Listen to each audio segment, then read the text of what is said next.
Dear students, welcome back. In today's video, we are going to discuss level 1 question 61 to 70. Let's start from question 61.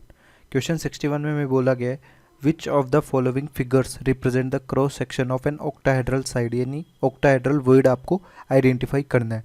तो यहाँ पर first option को देखें आप, तो यहाँ पर ये जो void स्पेस है ये अपने पास एक ट्राइंगुलर 2D void, यहाँ पर 3 एटम से डायरेक्टली ये अटैच्ड है, ट्राइंगुलर वॉइड 2D में, ठीक है।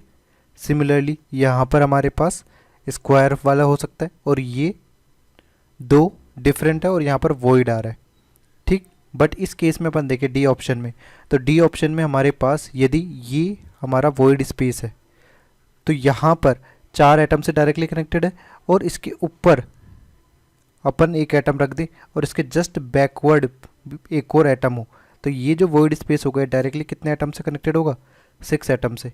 तो ये एक ऑक्टाहेड्रल साइट हो जाएगी। ये सिंपली कहाँ पर अपने को ऑब्जर्व होता है, यदि अपन क्यूबिकल टाइप का सिस्टम देखें जो एफसीसी सिस्टम होता है, यहाँ पर इस तरह से अरेंजमेंट कर लेते हैं, ठीक है। तो यहाँ पर हमारे पास ये जो स्पेस है बॉडी सेंटर्ड, ये हमारा एक ऑक्टाहेड्रल वॉइड होता है। अब इस ऑक्टाहेड्रल वॉइड के नियरर कितने एटम्स होते हैं, यदि एफसीसी में देखें तो एक यहाँ पर होगा, दूसरा यहाँ पर होगा, तीसरा यहाँ पर ऊपर, फोर्थ यहाँ पर, इसके साथ ही एक इस फेस पे और दूसरा पीछे वाले फेस पे, तो 6 एटम से डायरेक्टली कनेक्टेड होता है। इस तरह का ही अरेंजमेंट ये यहाँ पर दिया हुआ है, इसलिए ऑक्टाहेड्रल साइट हमारे पास कौन सी हो जाएगी, ऑप्शन डी हमारा करेक्ट आंसर होगा, ठीक। बट इसमें ए में कई बार मिसलीड करते हैं। यहाँ पर हमारे पास ये जो अरेंजमेंट दिया गया है 2D स्पेस को रिप्रेजेंट कर रहा है। 3D स्पेस में इसको अपन ऑक्टाहेड्रल वॉइड में कन्वर्ट कर सकते हैं, किस तरह से कि यदि आप इस पे एटम्स को किस तरह सुपर इम्पोज करें, कुछ इस तरह से सुपर इम्पोज करें, तो यहाँ पर जो ये स्पेस होगा ये हमारा एक ऑक्टाहेड्रल वॉइड की तरह बिहेव करेगा, क्योंकि ये डायरेक्टली 6 एटम से कनेक्टेड हो जाएगा, ठीक है। इसलिए यहाँ पर केवल एक अरेंजमेंट ही ऑक्टाहेड्रल साइट हो रहा है, ये ट्रायंगुलर साइट होने की वजह से ऑक्टाहेड्रल कंसिडर नहीं होगा। नेक्स्ट है 62, in which of the following pairs of structure tetrahedral as well as octahedral holes are found. तो इसमें सिंपल सी इन्फॉर्मेशन आपको जो ध्यान रखनी है वो बीसीसी और यहाँ पर बीसीसी और सिंपल क्यूबिक, इन दोनों स्ट्रक्चर्स में ही न तो ऑक्टाहेड्रल वॉइड्स होते हैं न ही टेट्राहेड्रल वॉइड्स होते हैं। केवल सीसीपी और एचसीपी स्ट्रक्चर्स में ऑक्टाहेड्रल और टेट्राहेड्रल वॉइड्स होते हैं, और वो किस बेसिस पे होते हैं, यदि इनमें हमारे पास Z number of effective atoms present है तो ऑक्टाहेड्रल वॉइड्स हमारे पास कितने हो जाएंगे, जेड, और टेट्राहेड्रल वॉइड्स कितने हो जाएंगे, 2Z, ठीक। और बीसीसी और बीसीसी अरेंजमेंट में यदि अपने को ऑक्टाहेड्रल वॉइड और टेट्राहेड्रल वॉइड की बात करी जाए तो वो डिस्टोर्टेड फॉर्म में अपने को मिलते हैं।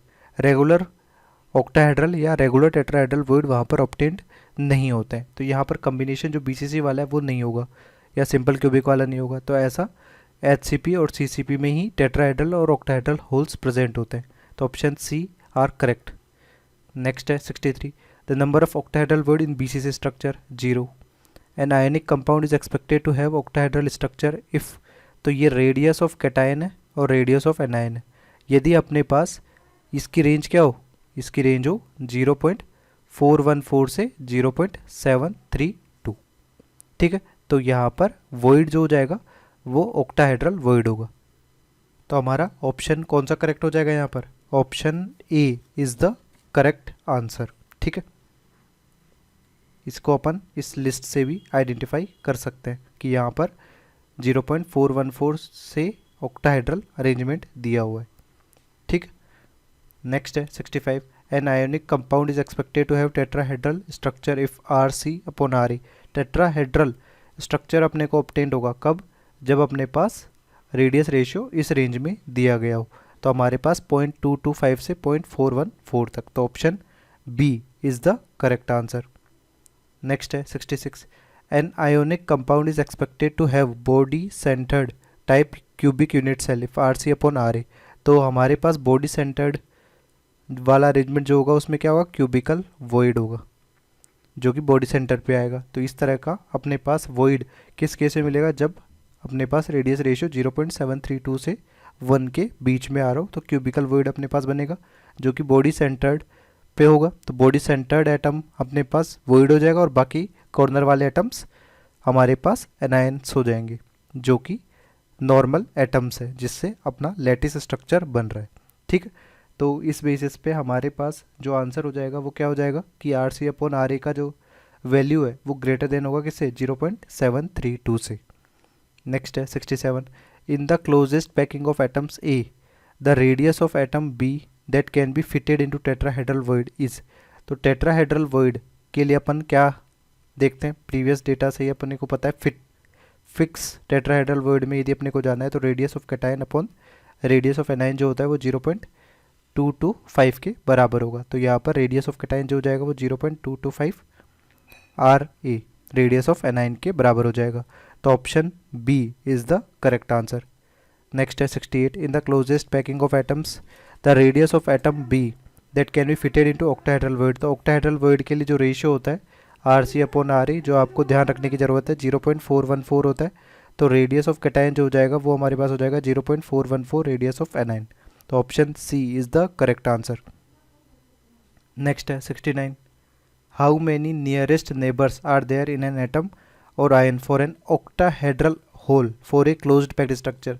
तो सबसे पहले तो अपन बात कर ले कि कभी भी नियरेस्ट नेबर्स की बात करी जा रही हो तो सिंपल अपन कोऑर्डिनेशन नंबर अपने को आइडेंटिफाई कर लेना है फर्स्ट नियरेस्ट नेबर की जब भी बात की जाएगी।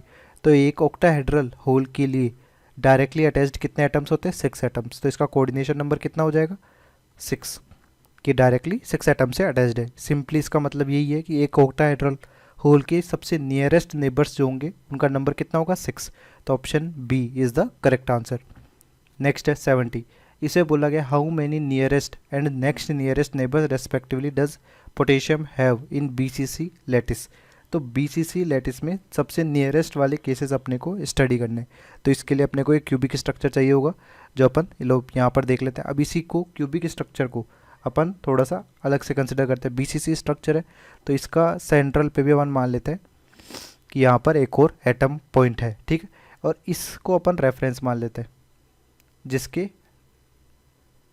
रेस्पेक्ट में आप नियरेस्ट और ज़्यादा दूर वाले स्टडी करेंगे। तो यहाँ पर आप गौर से देखिए तो ये वाली जो डिस्टेंस होगी ये डिस्टेंस होगी √3a/2, ठीक है।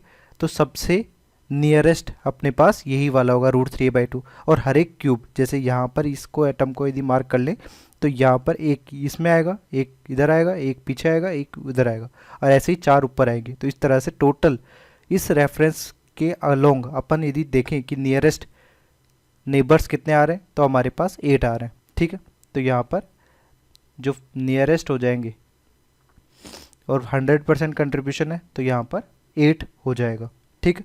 इसके बाद नेक्स्ट नियरेस्ट की बात करते हैं। तो नेक्स्ट नियरेस्ट एटम्स अपने पास कौन से होंगे, यहाँ पर इस रेफरेंस के पास में यदि इस एटम को देखो तो ये ए लेंथ पे, इस एटम को देखो तो ये ए लेंथ पे, इस एटम को देखें तो ये भी ए लेंथ पे, ठीक है। तो इस पर्टिकुलर 1 यूनिट सेल में हमारे पास 3 नेक्स्ट नियरेस्ट एटम्स आ रहे हैं, ठीक है, और यहाँ पर 8 क्यूब्स होंगे जो इससे डायरेक्टली कनेक्टेड होंगे, और हर एक जो भी हमारा ये पोजीशन है इसका कंट्रीब्यूशन कितना होगा, इसका कंट्रीब्यूशन होगा 1/4। तो इसको 1/4 रख देंगे तो यहाँ पर नेक्स्ट नियरेस्ट एटम कितने हो जाएंगे, 6। तो यहाँ पर 8 × 6 का कॉम्बिनेशन होगा। तो option B is the correct answer.